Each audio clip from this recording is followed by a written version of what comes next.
ومن الناس من يعجبك قوله في الحياة الدنيا ويشهد الله على ما في قلبه وهو ألد الخصام۔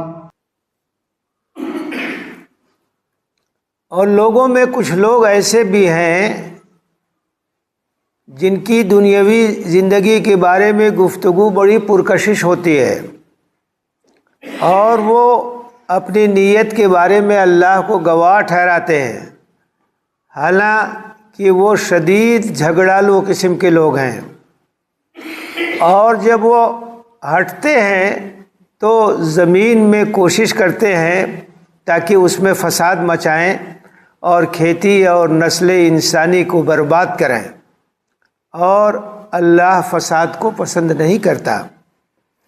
اور جب اس سے کہا جاتا ہے کہ اللہ سے ڈرو تو وہ غرور کی وجہ سے گناہ پر مصر ہو جاتا ہے، تو ایسے شخص کے لیے جہنم کافی ہے اور وہ بہت برا ٹھکانہ ہے۔ اور لوگوں میں کچھ لوگ ایسے بھی ہیں جو اللہ کی رضا کے لیے اپنے آپ کو تج دیتے ہیں، اور اللہ بندوں پر بڑا مہربان ہے۔ اے ایمان لانے والو، اطاعت میں پورے کے پورے داخل ہو جاؤ اور شیطان کے نقش قدم کی پیروی مت کرو، بے شک وہ تمہارا کھلا ہوا دشمن ہے۔ اب اگر بینات آنے کے بعد بھی تم سے لغزش ہو جاتی ہے تو جان لو کہ اللہ زبردست اور حکمت والا ہے۔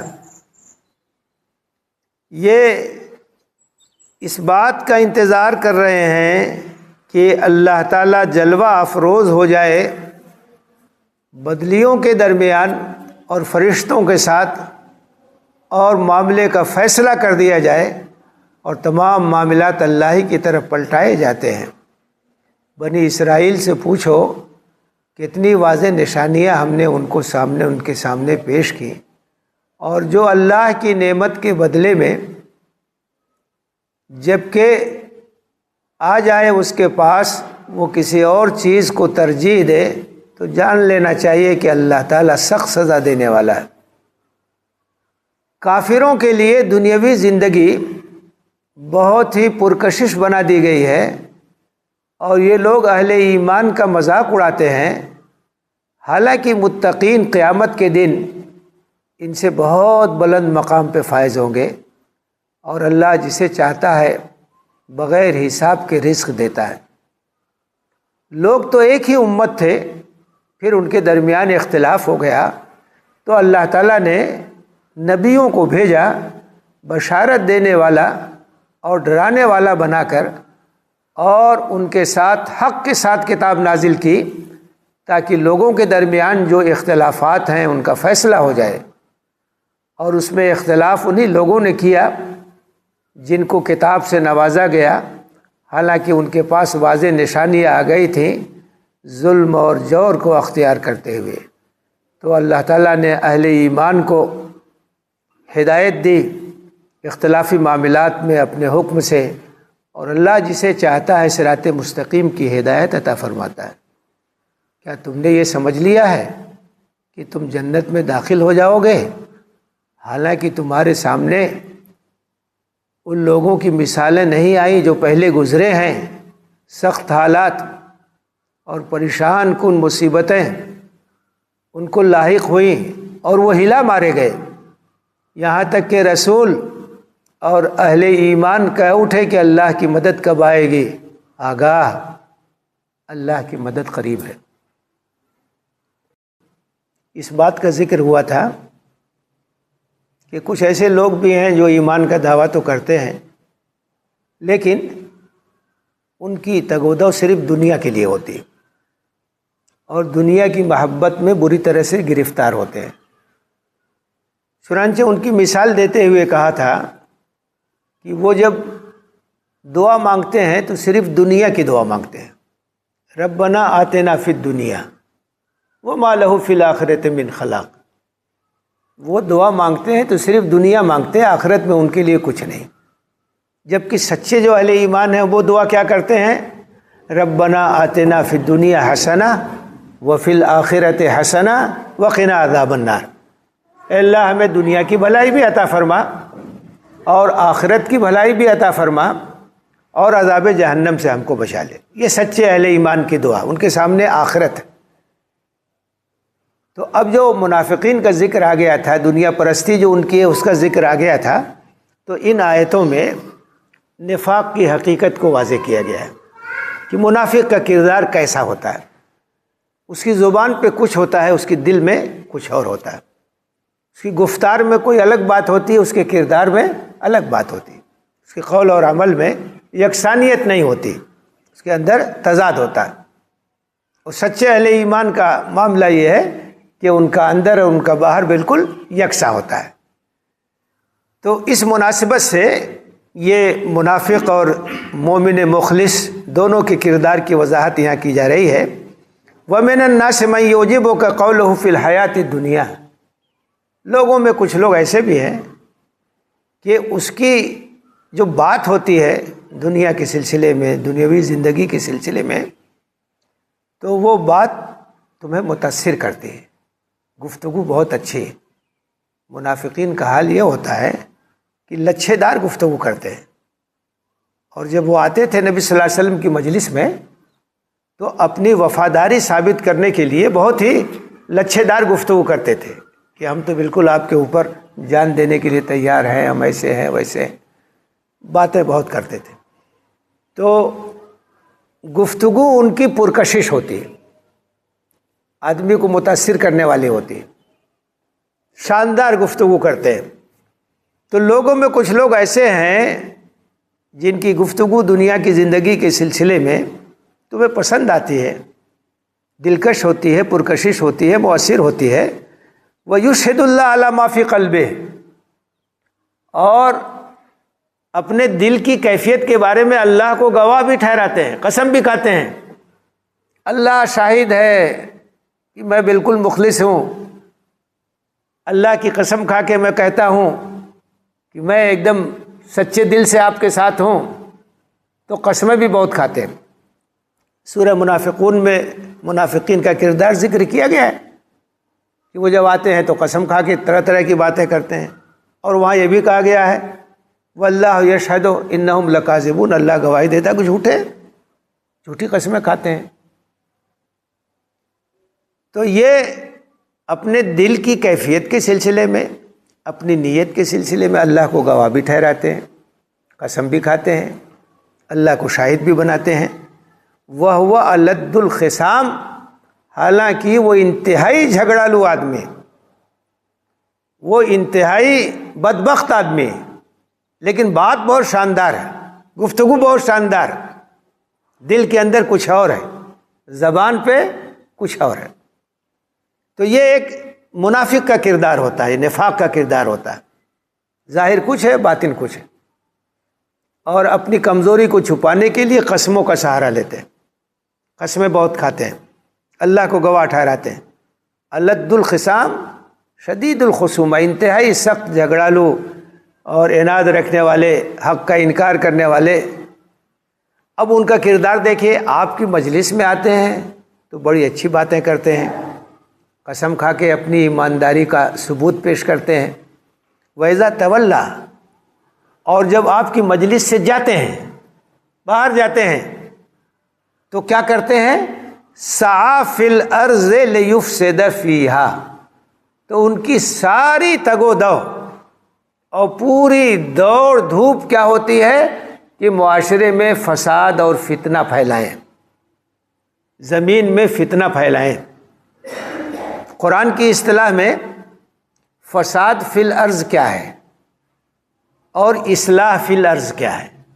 زمین میں اصلاح اور زمین میں بگاڑ اور فساد۔ زمین میں اصلاح یہ ہے کہ اللہ کی اطاعت ہو، اللہ کی بندگی ہو، اور اللہ نے جو ہدایت دی ہے اس ہدایت پر عمل کیا جائے، عدل اور انصاف کے ساتھ رہا جائے، کسی کے ساتھ ظلم نہ کیا جائے۔ یہ اصلاح فی الارض ہے، یہ زمین کے اندر اصلاح کا کام۔ اگر اس کے برعکس اللہ کی نافرمانی ہوتی ہے، سرکشی ہوتی ہے، ظلم ہوتا ہے، زیادتی ہوتی ہے، ناانصافی ہوتی ہے، اور اللہ کے بندوں کو ستایا جاتا ہے تو یہ فساد فی الارض ہے، اور اللہ فساد فی الارض کو پسند نہیں کرتا ہے۔ وہ چاہتا ہے کہ زمین کے اندر اصلاح کا کام ہو، انصاف کا کام ہو، حق کو بالادستی حاصل ہو۔ اب ان لوگوں کی سرگرمی دیکھیے، مجلس میں آتے ہیں تو بڑی اچھی باتیں کرتے ہیں، اور جب جاتے ہیں تو سماج میں کیا کرتے ہیں؟ سماج میں ان کی سرگرمیاں کیا ہیں؟ سعی فی الارض لیفسد فیہا، تو یہ تگ و دو کرتے ہیں، کوشش کرتے ہیں فساد پھیلانے کی، بگاڑ پھیلانے کی۔ وَيُهْلِكُ الْحَرْثَ وَالنَّسْلَ، اور کھیتی اور نسل انسانی کو برباد کرتے ہیں، جنگ اور جدال کرتے ہیں، کھیتیوں کو نقصان پہنچاتے ہیں، باغات کو نقصان پہنچاتے ہیں، انسانی جان کو پامال کرتے ہیں۔ یہ سب ان کی حرکتیں، اور آ کے کہیں گے کہ ہم مومن مخلص ہیں، ہم آپ کے ساتھ ہیں، اور جا کر کے بگاڑ پیدا کرتے ہیں، فساد مچاتے ہیں، اور اس زمین کے اندر ظلم اور زیادتی کو پروان چڑھاتے ہیں۔ وَإِذَا تَوَلَّى، جب جاتے ہیں لوٹتے ہیں تو زمین کے اندر کوشش کرتے ہیں فساد پھیلانے کی، اور کھیتیوں کو برباد کرتے ہیں، نسل انسانی کو تباہ کرتے ہیں۔ وَاللَّهُ لَا يُحِبُّ الْفَسَادَ، اللہ زمین میں فساد کو پسند نہیں کرتا ہے۔ اللہ چاہتا ہے کہ یہاں انصاف ہو، یہاں عدل ہو، یہاں اصلاح کا کام ہو، یہاں بگاڑ نہ ہو۔ تو اگر یہ اللہ پر ایمان رکھتے ہیں تو ان کی حرکتیں تو ایسی نہیں ہے، اگر اللہ پر ایمان رکھنے والے ہوتے تو ایسی حرکت نہ کرتے۔ واللہ لا یحب الفساد، اللہ فساد کو، بگاڑ کو پسند نہیں کرتا۔ البتہ چونکہ امتحان کی جگہ ہے اس لیے اللہ تعالیٰ سب کو موقع دیتا ہے، زبردستی نہیں کرتا ہے۔ ظالم ہے، جابر ہے، ٹھیک ہے، وہ سزا پائے گا۔ یہاں زبردستی اللہ تعالیٰ کسی کو صحیح راستے پر ڈالنے کی کوشش نہیں کرتا، امتحان ہی ختم ہو جائے گا۔ تو امتحان سب کو موقع ملا ہوا ہے۔ وَإِذَا قِيلَ لَهُ اتَّقِ اللَّهَ، اور ایسے انسان سے جب کہا جاتا ہے کہ اللہ سے ڈرو، فساد مت پھیلاؤ، بگاڑ مت پھیلاؤ، اللہ کی سرزمین کے امن اور امان کو غارت مت کرو، جب نصیحت کی جاتی ہے، جب سمجھایا جاتا ہے تو کیا ہوتا ہے؟ اخذتہ العزت بالاثم، تو غرور اور اکڑ کی وجہ سے وہ گناہ پر اصرار کرتا ہے، اپنے رویے کو نہیں چھوڑتا، نصیحت کا کوئی اثر اس کے اوپر نہیں ہوتا، سمجھانے بجھانے کا کوئی اثر نہیں ہوتا، اور زیادہ باغی ہو جاتا ہے، اور زیادہ فسادی ہو جاتا ہے، اور زیادہ ظلم اور زیادتی کو وہ پھیلاتا ہے۔ اخذتہ العزت بالاثم، یہ غرور کی وجہ سے، اکڑ کی وجہ سے، کبر کی وجہ سے، نخوت کی وجہ سے وہ گناہ پر مصر ہو جاتا ہے، جم جاتا ہے، تو ٹھیک ہے، فحسبہ جہنم، جہنم اس کے لیے کافی ہے، یہ اپنے کرتوت کی سزا پائے گا۔ ایسے لوگ اپنے کرتوت کی سزا پائیں گے۔ دنیا میں ہم نے ڈھیل دی ہے، لیکن وقت آنے والا ہے جب حساب اور کتاب ہوگا۔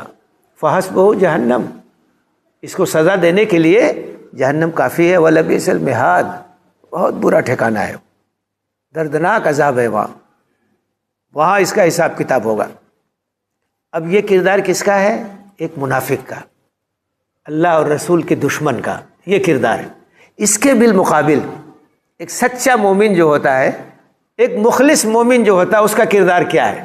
قرآن کا یہ اسلوب ہے کہ اگر وہ کہیں اہل جنت کی صفت بیان کرتا ہے تو اس کے بالمقابل اہل جہنم کی صفت بھی بیان کرتا ہے، دونوں واضح ہو جائیں۔ منافق کا کردار بیان کیا تو آگے ایک سچے مومن کا کردار بھی بیان کیا جا رہا ہے کہ اس کے بالمقابل جو سچا مومن ہے، مخلص مومن ہے، اس کا حال کیا ہے، اس کا کردار کیا ہے؟ وَمِنَ النَّاسِ مَن يَشْرِي نَفْسَهُ ابْتِغَاءَ مَرْضَاتِ اللَّهِ، لوگوں میں کچھ لوگ ایسے بھی ہیں جو اللہ کی رضا کے لیے اپنے آپ کو تج دیتے ہیں۔ شرع یشری کے معنی ہوتے ہیں فروخت کر دینا، بیچنا۔ دیکھیے ایمان کا جو معاہدہ ہے یہ حقیقت میں بیع و شراء کا معاہدہ ہے، اور سورہ توبہ میں ایک آیت میں اس کی حقیقت کو واضح کیا گیا ہے، ان اللہ اشترى من المؤمنین انفسهم واموالهم بان لهم الجنہ، اللہ تعالیٰ نے اہل ایمان سے ان کی جانوں کو اور ان کے مالوں کو جنت کے بدلے خرید لیا۔ یہ ایمان کی حقیقت ہے۔ جب ہم نے اللہ پر ایمان کا اظہار کیا اور ہم نے کہہ دیا کہ ربنا اللہ، ہمارا رب اللہ ہے، ہم نے یہ اعلان کر دیا کہ ہم نے اپنا سب کچھ اللہ کے ہاتھ بیچ دیا۔ یہ بیع و شراء کا معاملہ ہے، خرید و فروخت کا معاملہ، یہ ایمان کی حقیقت ہے۔ اسی لیے آپ دیکھیے جو لوگ ایمان لاتے تھے تو کیا کرتے؟ بیعت کرتے تھے، بیعت کرتے تھے نا۔ تو بیعت کا مطلب یہی ہے، بیع کے معنی بیچنا، سب کچھ بیچ دیا، اللہ کے رسول کے ہاتھ میں ہاتھ دیا اور کہا کہ ہم ایمان لاتے ہیں، ہمارا سب کچھ اللہ کے لیے، اللہ کے راستے کے لیے۔ تو ایمان حقیقت میں یہ خرید اور فروخت کا معاملہ ہے۔ ایک چیز خریدی جا رہی ہے، ایک چیز بیچی جا رہی ہے، اور اس کا ایک بدلہ ہے۔ جب کوئی معاملہ ہوتا ہے، کوئی سامان ہے تو ہم اس کو فروخت کرتے ہیں اور اس کی ایک قیمت ہوتی ہے۔ تو یہاں کیا چیز فروخت کر رہے ہیں ہم؟ جان اور مال۔ ان اللہ اشتری من المؤمنین انفسهم واموالهم، اللہ تعالیٰ نے اہل ایمان سے ان کے جان کو، ان کے مال کو خرید لیا، اور قیمت کیا ہے؟ بِأَنَّ لَهُمُ الْجَنَّةَ، جنت کے بدلے میں خرید لیا۔ جان اور مال ہم نے دیا، اور اس کی قیمت یہ ہے کہ اللہ ہم سے راضی ہوگا اور جنت میں ہم کو جگہ دے گا۔ اب آپ سوچئے کہ اس سے بڑی کوئی قیمت نہیں ہو سکتی، اس سے بڑا کوئی معاوضہ نہیں ہو سکتا۔ اللہ راضی ہو جائے اور ہمیشہ کی کامیابی ہمیں حاصل ہو جائے، جہنم سے ہم بچ جائیں اور جنت میں داخل کر دیے جائیں، اس سے زیادہ قیمتی تو کوئی چیز ہو ہی نہیں سکتی۔ بِأَنَّ لَهُمُ الْجَنَّةَ، جنت کے بدلے میں اللہ تعالیٰ نے جان اور مال کو خرید لیا۔ اب آپ سوچئے کہ جب ہم کوئی چیز بیچ دیتے ہیں اور کوئی خرید لیتا ہے تو اب اس چیز پر تصرف کا حق ہم کو نہیں ہوتا ہے، جس نے خریدا ہے اس کو ہوتا ہے۔ اگر یہ گھڑی میں نے بیچ دی تو اب اس کو استعمال کرنے کا حق مجھ کو نہیں ہے، جس نے خریدا ہے اس کو ہے۔ تو جب ہم نے اپنے جان اور مال کو جنت کے بدلے اللہ کے ہاتھ بیچ دیا تو جان اور مال پر کس کی مرضی چلنی چاہیے؟ اللہ کی چلنی چاہیے۔ جس نے خریدا ہے جنت کے بدلے میں اسی کی مرضی چلنی چاہیے۔ اگر ہم اپنی مرضی چلاتے ہیں تو اس کا مطلب یہ ہے کہ ہم جو بیع و شراء کا معاہدہ اس کی خلاف ورزی کرتے ہیں، یہ ہمارے لیے جائز نہیں ہے۔ جب ہم نے بیچ دیا تو ہماری مرضی نہیں چلے گی، بلکہ جس نے خریدا ہے اس کی مرضی چلے گی۔ تو اہل ایمان کو یہ سمجھنا چاہیے کہ ہم نے ایمان کے معاہدے کے ذریعے سے اپنا سب کچھ اللہ کے حوالے کر دیا، جنت کے بدلے کر دیا۔ اب اس پر مرضی کس کی چلنی چاہیے؟ اللہ کی چلنی چاہیے، رسول کی چلنی چاہیے، ہماری نہیں چلنی چاہیے۔ چنانچہ اس آیت میں دیکھیے آگے کیا کہا گیا ہے؟ یقاتلون فی سبیل اللہ فیقتلون ویقتلون۔ اللہ تعالیٰ نے اہل ایمان سے کہ جان اور مال کو جنت کے بدلے میں خرید لیا۔ دیکھو وہ اللہ کے راستے میں ہتھیلی پہ جان رکھ کر کے اللہ کے راستے میں جنگ کرتے ہیں۔ جب اللہ کا مطالبہ ہوا کہ نکلو تو ٹھیک ہے، ہم تو اپنا سب کچھ حوالے کر چکے ہیں۔ جب اللہ نے حکم دیا کہ دشمنوں کے مقابلے کے لیے نکلو تو سچے اہل ایمان نکل گئے، اللہ کے راستے میں جنگ کرتے ہیں۔ فَيَقْتُلُونَ وَيُقْتَلُونَ، تو نتیجہ کیا ہوتا ہے؟ ان کے ہاتھ سے دشمن مارے جاتے ہیں اور یہ بھی شہید ہوتے ہیں۔ جنگ میں دونوں بات ہوتی ہے، یا تو ہم دشمن کو ماریں گے، اس کو کیفر کردار تک پہنچائیں گے، جہنم رسید کریں گے، یا ہم اللہ کے راستے میں مارے جائیں گے، شہادت کا درجہ پائیں گے۔ یقاتلون فی سبیل اللہ فیقتلون ویقتلون وعدا علیہ حقا فی التوراۃ والانجیل والقرآن، اللہ کا پکا اور سچا وعدہ ہے، توریت میں بھی ہے، انجیل میں بھی ہے، قرآن میں بھی، کہ اگر تم میرے راستے میں اپنا سب کچھ قربان کرو گے میں تم کو جنت میں جگہ دوں گا۔ یہ وعدہ اللہ تعالیٰ کا ہے۔ آگے فرمایا فَاسْتَبْشِرُوا بِبَيْعِكُمُ الَّذِي بَایَعْتُم بِهِ، تو اللہ سے جو تم نے سودا چکا لیا اس پر خوشی بہت نفع کا سودا ہے۔ یہ عارضی چیزیں ہیں، دنیا میں جو کچھ ہے اس کی کیا حیثیت ہے؟ اگر اللہ کے راستے میں لگا دیتے ہیں، ہمیشہ کی کامیابی مل جائے، اللہ راضی ہو جائے، جنت میں داخل کر دے، تو اس سے بڑا تو کوئی سودا ہو ہی نہیں سکتا۔ اس سے زیادہ نفع کا کوئی سودا نہیں ہو سکتا۔ فاستبشروا ببیعکم الذی بایعتم بہ، تو جو سودا تم نے اللہ سے چکا لیا اس پر خوشی مناؤ، خوشی کی بات ہے، مسرت کی بات ہے۔ وذالک هو الفوز العظیم، یہی بڑی کامیابی ہے۔ تو وہی کردار جو ہے اسی کو یہاں ذکر کیا جا رہا ہے۔ وَمِنَ النَّاسِ مَن يَشْرِي نَفْسَهُ ابْتِغَاءَ مَرْضَاتِ اللَّهِ، لوگوں میں ایسے لوگ بھی ہیں جنہوں نے اپنا سب کچھ تج دیا اللہ کی رضا کے بدلے میں، اللہ کی رضا کے لیے سب کچھ قربان کر دیا۔ وَاللَّهُ رَءُوفٌ بِالْعِبَادِ، اور اللہ بندوں پر بہت مہربان ہے۔ یہ کہنے کا موقع کیا ہے کہ آپ نے سب کچھ اللہ کے حوالے کر دیا، اللہ کی اطاعت میں آ گئے، اللہ کے دین کی پابندی قبول کر لی، تو اللہ بندوں کے ساتھ بہت مہربان ہے۔ اس نے آپ کے اوپر کوئی ایسا بوجھ نہیں ڈالا ہے جو آپ کی طاقت سے زیادہ ہو۔ اللہ کی جو شریعت ہے اس میں آپ کے حالات کا لحاظ کیا گیا ہے، وہ مصلحت پر مبنی ہے، اور اسی کے ساتھ ساتھ آپ سے اگر کچھ کوتاہی ہوگی، لغزش ہوگی، تو اللہ تعالیٰ معاف کرے گا، بہت مہربان ہے وہ۔ آپ پوری کوشش کیجئے اطاعت اور فرما برداری کی، انسان ہے، انسان سے کچھ غلطی ہو سکتی ہے، کچھ بھول چوک ہو سکتی ہے، تو اللہ تعالیٰ اسے معاف کرے گا۔ اللہ تعالیٰ مہربان ہے، رحم دل ہے۔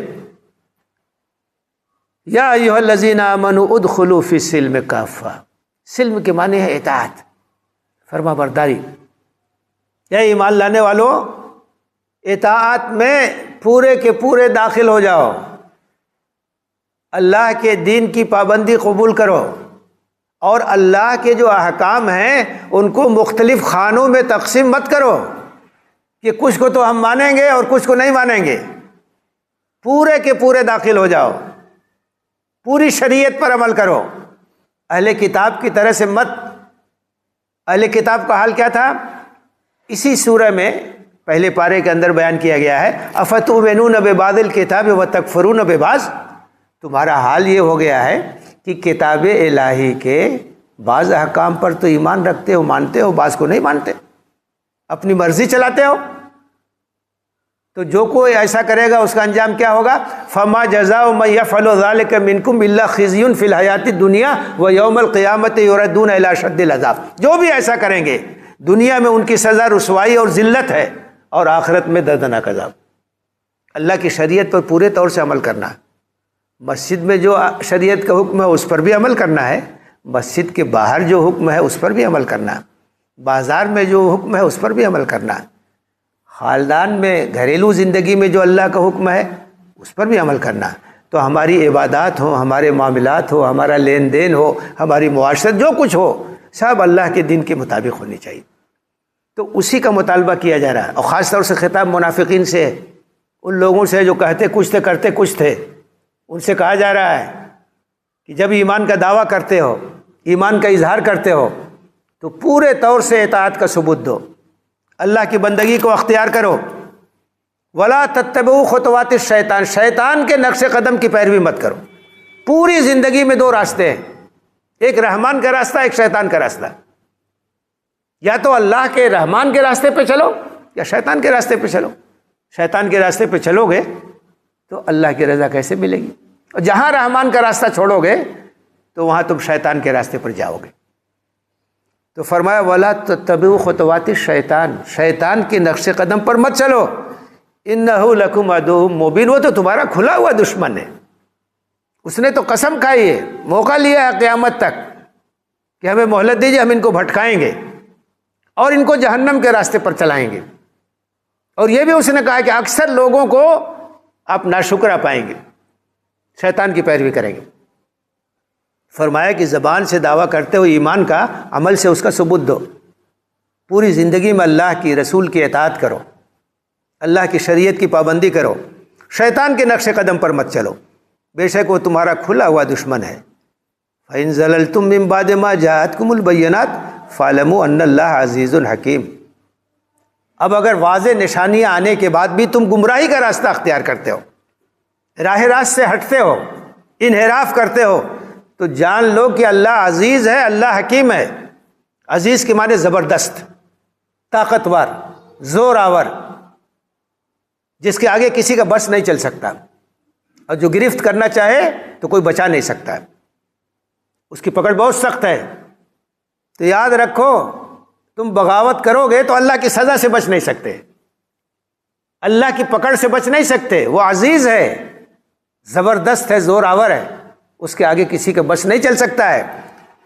لیکن وہ حکیم بھی ہے، موقع دیتا ہے، مہلت دیتا ہے۔ کوئی کہے گا نا فوراً کیوں نہیں گرفت ہو رہی، اتنا ظلم ہو رہا ہے، اتنی زیادتی ہو رہی ہے، امریکہ یہ کر رہا ہے، اسرائیل یہ کر رہا ہے، فلاں یہ کر رہے ہیں، ڈھکا یہ موقع دیتا ہے۔ وہ املی لہم ان قیدی متین، ڈھیل دیتا ہوں، میری پکڑ بہت سخت ہے، جب پکڑے گا تو کوئی بچ نہیں سکے گا۔ تو وہ عزیز بھی ہے، حکیم بھی ہے، اپنی طاقت کا استعمال آنکھ بند کر کے نہیں کرتا ہے، وہ حکمت کے ساتھ کرتا ہے۔ اس کی ایک تدبیر ہے، اس کی ایک سنت ہے، اس کے مطابق سب چل رہا ہے۔ اب یہ کہا جا رہا ہے کہ نشانیوں کی کوئی کمی نہیں ہے، آیات کی کوئی کمی نہیں، براہین کی کوئی کمی نہیں ہے۔ اب صرف انتظار کس بات کا ہے؟ هل ينظرون الا ان ياتيهم الله في ظلل من الغمام، یہ تو بس اس بات کا انتظار کر رہے ہیں کہ اللہ آ جائے، جلوہ افروز ہو جائے بدلیوں کے جھرمٹ میں فرشتوں کے ساتھ۔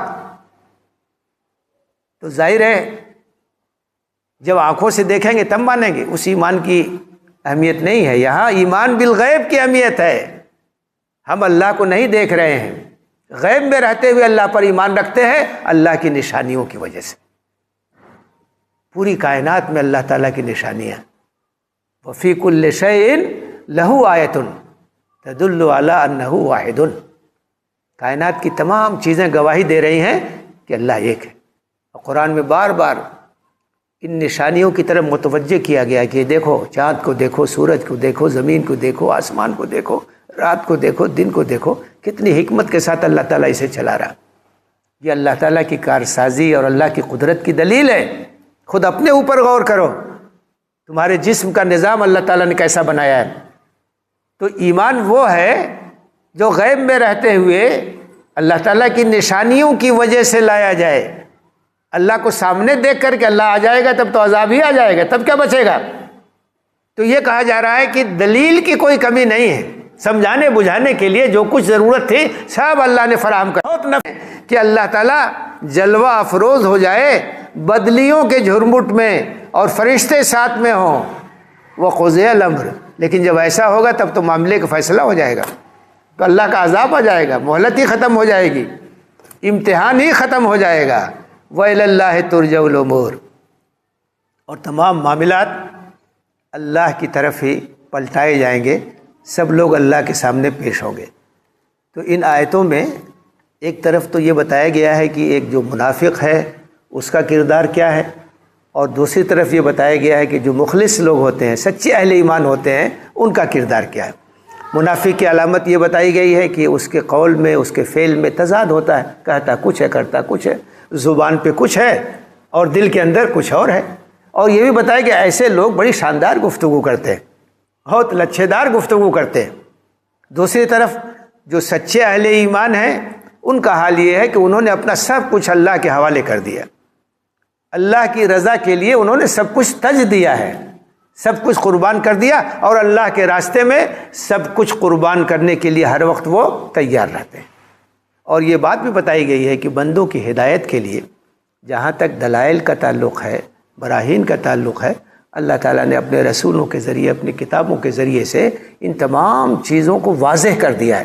اب بھی اگر کوئی ایمان نہیں لاتا ہے تو یہ اس کے دل کی کجی ہے، اللہ کی طرف سے کوئی کمی نہیں ہے۔ انسانوں کی ہدایت کے لیے بہترین انتظام سب ہے، اللہ کی کتابیں موجود ہیں، رسولوں کی ہدایتیں موجود ہیں، ہر طرح کی نشانیاں موجود ہیں۔ اب بھی اگر کوئی نہیں مانتا ہے تو اس کے دل کی کجی ہے، اور اس کی اس کجروی کی جو سزا ہے وہ اللہ تعالیٰ دے گا۔ اللہ ہمیں نفاق سے بچائے اور ایک مومن صادق کی طرح اپنی زندگی گزارنے کی توفیق دے، اور پوری زندگی اللہ کی بندگی میں بسر ہو۔ اللہ تعالیٰ ہمیں اس کی توفیق دے، آمین۔ وآخر دعوانا ان الحمد للہ رب العالمین۔